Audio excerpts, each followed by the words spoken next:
What's up, everybody? Z Farrells here with the top 5 players on the offensive side of the ball in Madden 17. We finally got the ratings in. We got quarterback, halfback, receiver, and we got the top 10 offensive linemen. Now, in our last video, we looked at the rookies. We tried to get some information. We didn't see Goff. We didn't see Wentz in that top 10. But we do have the top 5 quarterbacks right now. You'll see at the number 1 spot, it is Aaron Rodgers. The information that I'm getting from this year is I'm thinking that the deep accuracy has been boosted. I want to say at the start of last season, a guy like Russell Wilson, our number 5 quarterback, was in the 70s, in the high 70s for deep accuracy. But as we look at Russell Wilson here at 5, he's got 88. Big Ben's got 90. Tom Brady, only 84. That's actually pretty low. And with his lack of speed, I feel like, unless you're throwing short and medium throws, you may not get the most value out of Tom Brady. I think it'll be nice for the type of receivers he has, the Edelmans, the Amendolas, and the Gronks. But my favorite quarterback is, of course, Cam Newton. He gets you 86 speed. We got to wait to see his deep, but at 94 OVR, he's looking really good. Some other favorites that aren't on the list, I think Carson Palmer is going to be pretty good. I know he was pretty accurate downfield last year. Aaron Rodgers is at 78 speed, which generally has been enough to get it done. We'll have to see if QB speed stays the same in Madden 17. Packers will get Jordy Nelson back, so they should be looking pretty good with Aaron Rodgers at the helm. But Big Ben's a surprise. You have the number 1 rated halfback that we'll see here in a second, and then you have the number 1 rated receiver that you'll see here in a second. So the Pittsburgh Steelers, I had them in my top 5 teams, which is another video I did. And a lot of people said, oh, no, you should have had the Pats. I'm thinking Big Ben does have the edge here against Brady with those 3 accuracy ratings, better throw power, probably more speed. Plus, you've got the number 1 halfback in the game in Le'Veon Bell. Obviously suspended now for the first couple games, but 90 speed, 95 agility, 99 carries, tremendous. 95 elusive is going to unlock, I believe, run moves, any move category over 90, such as elusive, such as juke, such as stiff arm, is going to get you a special animation, I'm pretty sure, with the precision. So we'll have to see how that carries out, but Le'Veon Bell does come in at number 1. Now, he's not my favorite back. He is the best back overall-wise at 94, but AP with 88 strength, I think trucking backs are going to have a resurgence this year. In Madden 16, it was much more of an elusive style back game, but I gotta think, with 88 strength, guys, just pause and think. AP, 88 strength. That's a defensive alignment. Crazy. He may fumble a bit. I think he did lead the league in fumbles last year as a halfback. But 92 speed, that's up, I think, considerably. And I really like this back right here, and that's why the Vikings are one of my big-time sleepers. Now, Doug Martin is the 3rd highest overall back. He had a really good year last year. He started at a 78 and 16, so this is big for him. He does a lot of things well. He's got 89 speed and 90 truck, so that's pretty solid. Jamal Charles only with 91 speed's kind of a surprise. He's been slowed down in the last couple seasons. He was injured last year, but you still get great route running out of the backfield, and you get 72 catch, so that's a big boost for Charles with the 91 speed. 97 agility should be pretty important this season. 92 spin, 95 juke, so you'll also be able to get some of those precision style moves. And then surprise at number 5, but not if you played last year. Signature Lamar Miller, one of the most popular backs in the game. We saw Problem utilize him in salary cap, I think, or draft champs. He always would try and pick up a Lamar Miller. 93 speed, which is one of the fastest. Obviously you may have some faster rookies or guys we don't really know about, the Dre Archers. Who knows what they'll end up at, but 93 speed for this level of back at 88 OVR is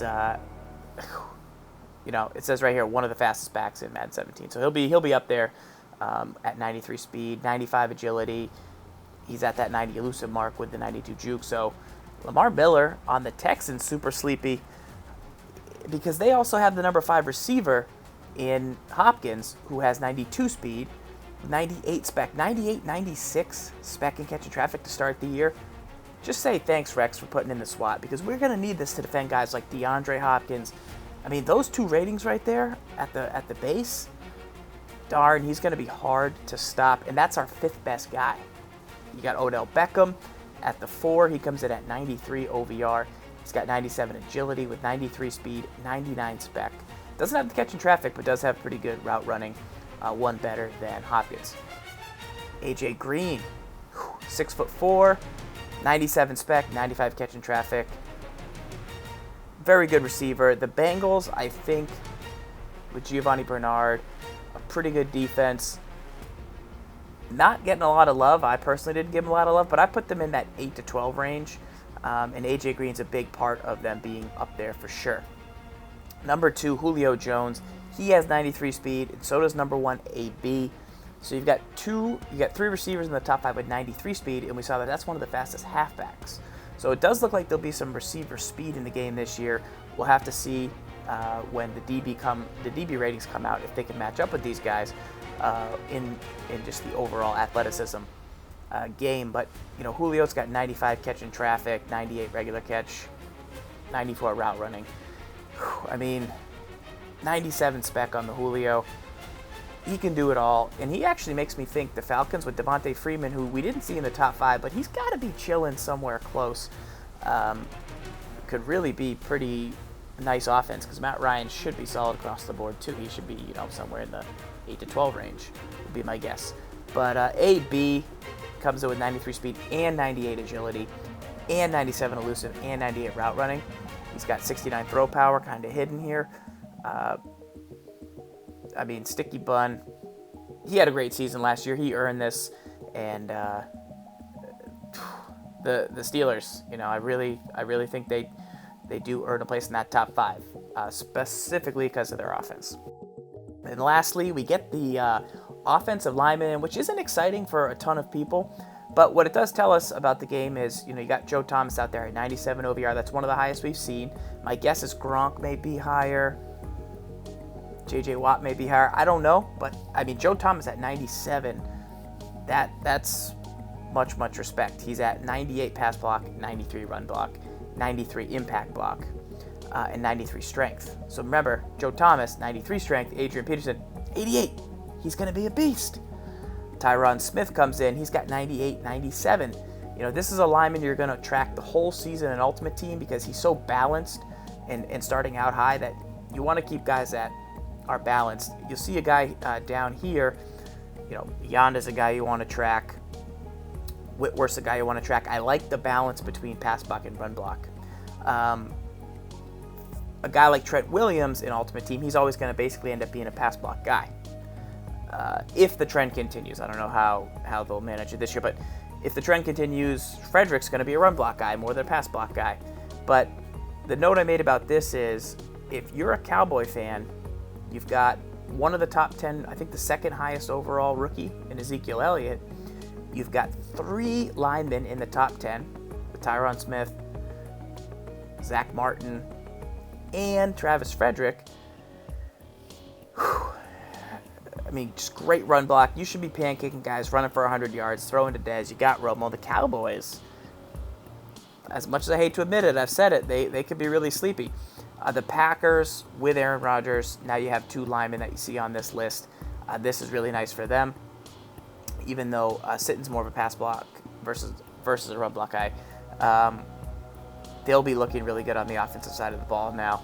Some people were looking for a few other items on here, but we'll have to see. And linemen's a position that's spread. I think people value the tackles as an OVR higher than some of the interior linemen, depending on how good people are. But this is a little hint of, generally it's carried over to Ultimate Team with these guys being the best because they're the best in the base. So we'll have to see if that does. But that's where what I've kind of learned. I looked at the ratings today and I figured out, okay, receiver speed, this is where we're at.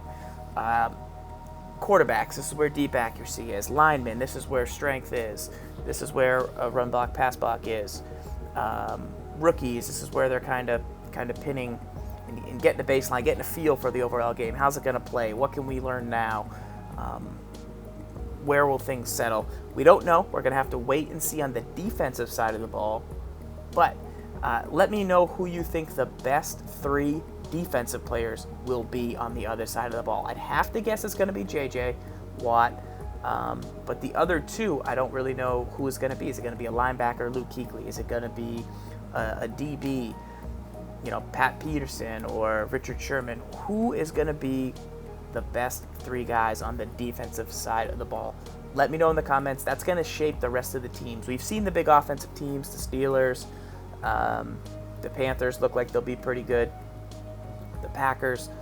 But the defensive side of the ball, who is going to dominate? What defense is going to take a team from the 15 range up to, maybe the 7 to 10 range? That will be the next question we have to answer here. We'll do it on this channel, guys, so make sure to subscribe. Give us the follow. We'll be back with more breakdowns. Hopefully you enjoyed this quick one. And the ratings are in, and it's almost Madden season. Looking forward to it, guys. Let me know in the comments about those D guys. And until next time, lock up.